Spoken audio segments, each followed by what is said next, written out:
खेती का व्यापार कंपनियां करेंगी, खरीदेंगे भी वो, और फिर पूरा देश मोल लेके उनसे ही खाएगा। और जब मोल लेके खाएगा, ये केवल किसान आंदोलन नहीं है। अब उन्होंने सेब खरीदा है 25 रुपए, और अगर आप अडानी का सेब आप खरीदो तो आपको मिलेगा 260 रुपए। मालकों से खरीदा 25 रुपए, आपसे प्याज खरीदा 8 रुपए, आपको ही वापस बेचा 80 रुपए। तो पूरे देश का जो एग्रो बिजनेस है, जो पहले लाखों लोग करते थे, कितने आड़ती कितने व्यापारी शामिल थे, अब वो लोग नहीं करेंगे। अब सीधी कंपनियां उसमें आ गई। आप देख रहे हो अडानी ने सेलों के दाम बढ़ा दिए, अब मंडी में गेहूं नहीं जाएगी, सीधी उनके गोदामों में जाएगी। डांड में आप देख रहे हो अब की बार 4 मंडियां बंद की है उन्होंने। पूरे देश के अंदर गोदाम धड़ाधड़ बढ़ रहे हैं। आगे सेलर भी वो लगेंगे कि आप जीरी ले जाओगे, सीधी सेलर में डंप होगी, आपका मॉइस्चर चेक करके बता देंगे, आपकी क्वालिटी चेक करके बता देंगे, उस हिसाब से कट लगेगा। और गिल्ली भी जाएगी तो ठीक है, और उसका चावल बाहर निकल के थैलियों में पड़ के ही वापस आएगा। सारा बाजारी सिस्टम खत्म। और फिर जब आप लोग उनसे मोल लेके खाओगे, हमारे गांव का ही मजदूर उनसे मोल लेके खाएगा, तो फिर वो उस रेट पे नहीं मिलेगा जिस रेट पे अब मिलता है, उससे 4 गुना ज्यादा पे मिलेगा। ये आंदोलन सभी के लिए है। और हमारे देश के जो कानून बन रहे हैं, कंपनियों के दबाव में कंपनियों से पैसा लेते हैं चुनाव लड़ने के लिए, और फिर उन्हीं के पक्ष के कानून बनाते हैं। और ऐसा करते करते आज हमारे देश की हालत ये हो गई है कि जहां उत्तम खेती थी, जहां सोने की चिड़िया भारत था, जहां 1950 में जो खेती का हिस्सा था देश की जीडीपी में वो 60% था, आज कम होकर 10% रह गया है, और ये 6% बचेगा। आज भुखमरी में हमारा देश, 20 करोड़ लोग ऐसे हैं जो रात को भूखे सोते हैं। 102वें स्थान पे 107 देश भुखमरी वाले हैं, उनमें 102वां स्थान हिंदुस्तान का है। यहाँ पे प्रति व्यक्ति आमदन जो गरीबी रेखा से नीचे वाले हैं उनकी 30-35 रुपए प्रतिदिन है। और इसी देश में अंबानी की आमदन एक दिन की 2150 करोड़ है। आपके इलाके में 10,000 एकड़ एक दिन की कमाई में मोल ले सकता है। सारे देश को हड़प रही है कंपनियां, और अब तो खरीद रही हैं कंपनियां, वो भी सस्ता करके। हवाई अड्डे बेच रहे हैं, रेलें बेच रहे हैं, ट्रांसपोर्ट बेच रहे हैं, सड़कें बेच रहे हैं, सब कुछ सेल पे लगा दिया। तो साथियों, हमारे पास लेबर बची, 2 चीज थी, एक लेबर मजदूरी और दूसरा खेती। ये कानून खेती के लिए बना के, और सारी खेती कंपनियों को अगली जो पॉलिसी है, आगे कंपनियां खेती करेंगी, आप लोग खेती नहीं करोगे। एक नया कानून और आ रहा है कि जो भी आदमी जमीन बेचेगा सरकार खरीदेगी। आप 2 एकड़ बेचोगे, कोई 1 एकड़ बेचेगा, वो सारी का फिर एक जगह उसका मरब्बाबंदी करके एक जगह इकट्ठी कर ली जाएगी। एक ही जगह पे 2000-5000 एकड़ का प्लाट बनेगा, कंपनी को दे दिया जाएगा। आपको 2 साल के लिए लालच देके ज्यादा ठेके में कंपनी ले लेगी, 2000 में 5000 एकड़ में खेती करेगी, जब दूसरा उसका 5 एकड़ वाला उसका मुकाबला नहीं कर सकेगा, 5000 एकड़ वाले से 5 एकड़ वाला मुकाबला नहीं कर सकेगा।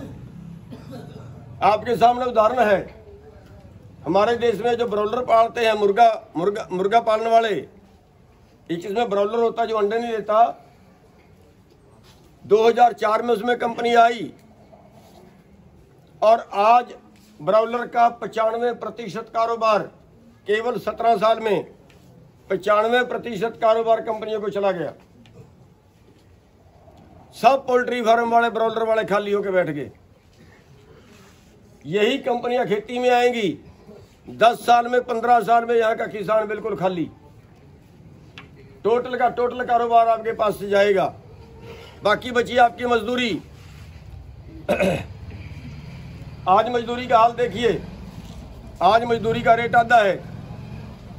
जो लेबर कोड थे सारे तोड़ दिए गए हैं। जहां 8 घंटे काम करवाने का कानून था, 12 घंटे काम करवाने का कानून बन गया है।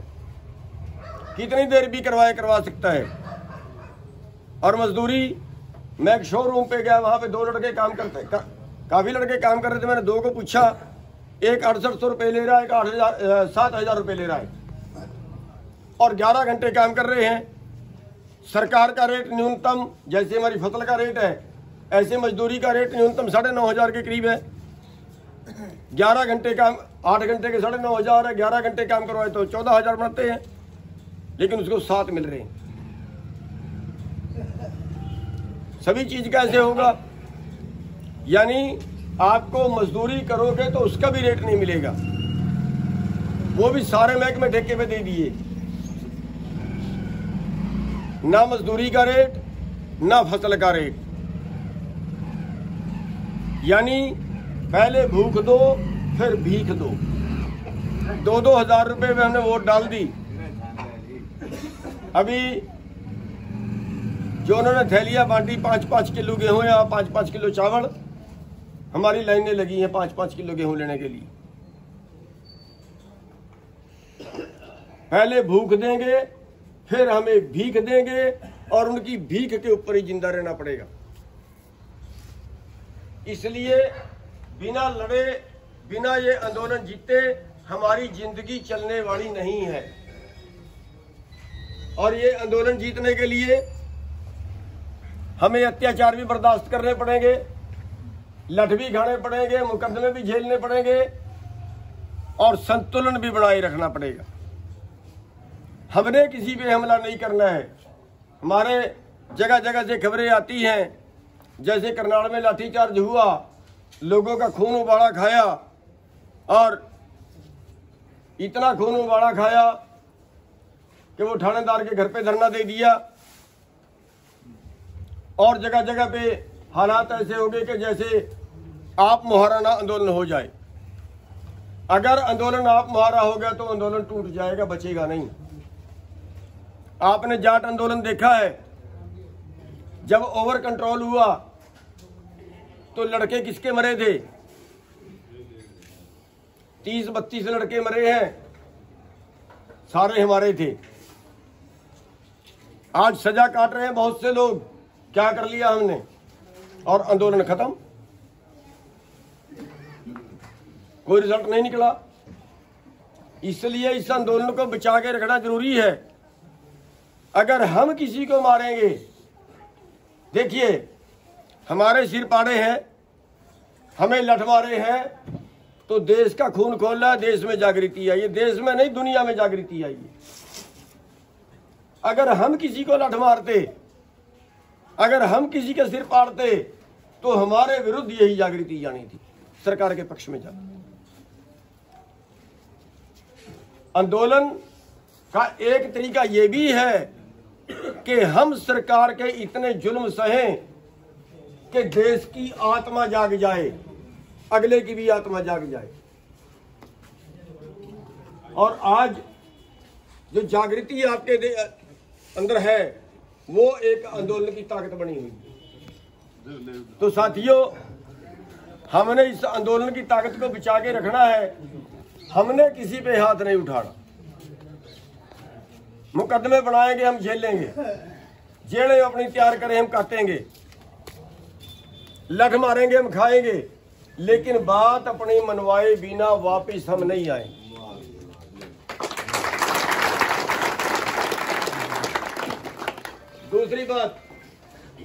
दूसरी बात मैं आपको कहना चाहूंगा, वो मेरी बात हर जगह शायद बुरी लगती है,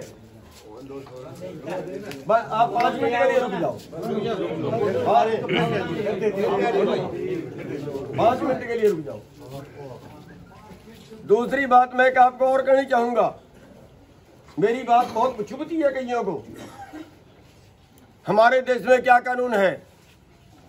हमारे देश का संविधान कहता है लोगों का राज लोगों के द्वारा लोगों के लिए, लेकिन क्या लोगों का राज लोगों के द्वारा लोगों के लिए बचा है? ये राज कंपनियों के द्वारा कंपनियों के लिए हो गया है। वोट आपकी है, आपकी वोट से सरकार बनती है। किसी की फैक्ट्री दिखा दो वोट की हो तो।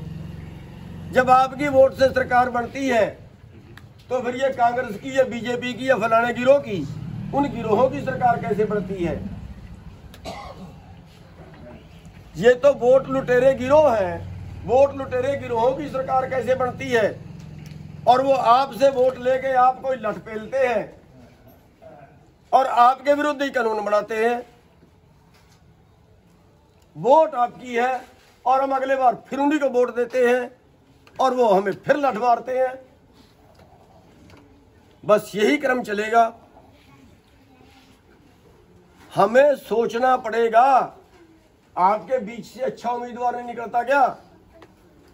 आपके गांव में अच्छा आदमी नहीं है क्या? जुत्ते मारो उनको, सारे को आया को, जो तलवे चाट रहे हैं हम उनके, जो हमें लठ मारते हैं हम उनके तलवे क्यों चाट रहे हैं? समझना पड़ेगा हमें। अभी चुनाव आएगा, सरपंची का आएगा, जिला परिषद का आएगा। आप एक छोटा सा काम कर लेना कि जिस भाई ने इस आंदोलन में साथ ना दिया हो, इस धर्म युद्ध में साथ ना दिया हो और वो आपके बीच आके उम्मीदवार बन जाए, उसको वोट मत डालना। इतना सा तो इसी इलेक्शन में कर लेना। अरे आपकी वोट आपकी ताकत है। आप बचा सकते हो, आप अपने परिवारों को, आप अपने आने वाली नस्लों को बचा सकते हो। अभी टाइम है, आप अपनी वोट की ताकत से बचा सकते हो। क्यों? क्योंकि यहां वोट से सरकार बनती है, सरकार से कानून बनते हैं और कानूनों से आपका जो भला बुरा है वो होता है।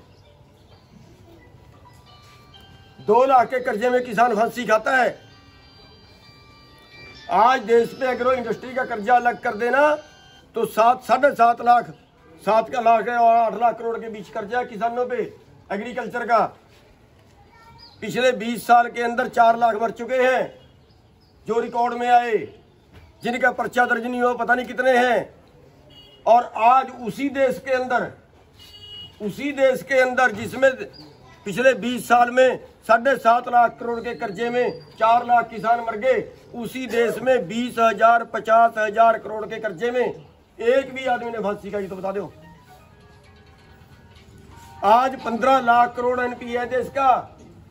सारे देश के कर्जे से 2 गुना पैसा मार लिया कारपोरेट ने। एक भी आदमी फांसी खा के मरा बता दो, एक भी आदमी को जेल हुई हो तो बता दो। फिर इससे बड़ा डाका क्या होगा?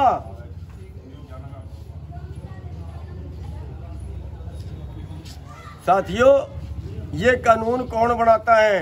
ये कानून बनाती है आपकी वोट। आपकी वोट बनाती है कानून। आपकी वोट ये कानून भी बना सकती है कि किसान से कोई कर्जे में कोई उसकी जमीन नीलाम नहीं होगी। कल से देख लियो कोई एक भी किसान मर जाए, ऑर्डर कर दिया।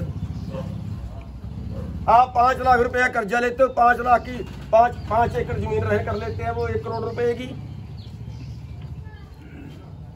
कानून है हमारे देश में कि अगर आप 5 लाख रुपए लोन लेते हो ना तो 10 लाख रुपए से ज्यादा की प्रॉपर्टी रहन नहीं कर सकते। हमारी सारी जमीन रिलीज करनी चाहिए उन्हें। अगर 5 लाख का कर्जा है तो आधा किला रहन बढ़ता है, आधा किला रहन रखिए, 4.5 किले हमारे छोड़िए। अगर 4.5 किले छुट जाए, कहीं हमारे में मुसीबत आए, 2 कनाल बेच के हम शादी कर सकते हैं, 2 कनाल बेच के हम अपनी बीमारी का इलाज करा सकते हैं। कानून बनाने आपकी वोट में धक्का होता है आपके साथ में। हमारे पास 2 ही चीज है, एक हमारे पास मजदूरी है, दूसरी हमारे पास खेती है। हमारी दोनों लुट गई हैं और दोनों को आप लोग बचा सकते हो। साथियों, खैर अब तो यहाँ वोट का टाइम नहीं है, मैं लाइन दूसरी पकड़ गया। लेकिन आंदोलन से भी बहुत कुछ हो सकता है। भी आंदोलन का टाइम है, ये आंदोलन हमें तब तक लड़ना है जब तक हम जीत नहीं जाते। साथियों, एक बाबा था, जब वो नाचता था तो बारिश होती थी, गांव में अकाल पड़ता था, पंचायत इकट्ठी होकर जाती थी, बाबा से रिक्वेस्ट करती थी, बाबा बारिश करा, बाबा नाचता था, बारिश होती थी। 4 लड़के दिल्ली से पढ़ के आए, उन्होंने कहा ये पखंड है, नाचने से बारिश नहीं होती, और अगर नाचने से बारिश होती है तो हम भी नाचेंगे और बारिश करवाएंगे, हम करवाएंगे बारिश। अकाल पड़ गया, पंचायत इकट्ठी हुई, महात्मा के पास गए, वो लड़के भी चले गए, उन्होंने कहा हम करवाएंगे बारिश। नाचने लगे, कोई 2 घंटे नाचा, कोई 3 घंटे नाचा, कोई 4 घंटे नाचा, बैठ गए, थक गए, बारिश नहीं हुई। उन्होंने कहा महात्मा जी अब आप करवा के दिखाओ, अगर आप में ताकत है तो। महात्मा ने नाचना शुरू किया, देर रात हो गई, 9 बज गए, 10 बज गए, 11 बज गए, देर रात हो गई, आखिरकार बादल उठा, बारिश हुई, खूब हुई। उन लड़कों ने पूछा महात्मा जी आपके नाचने से बारिश कैसे हुई, हमारे नाचने से बारिश क्यों नहीं हुई? उन्होंने कहा मैं 2 तरह से सोचता हूं।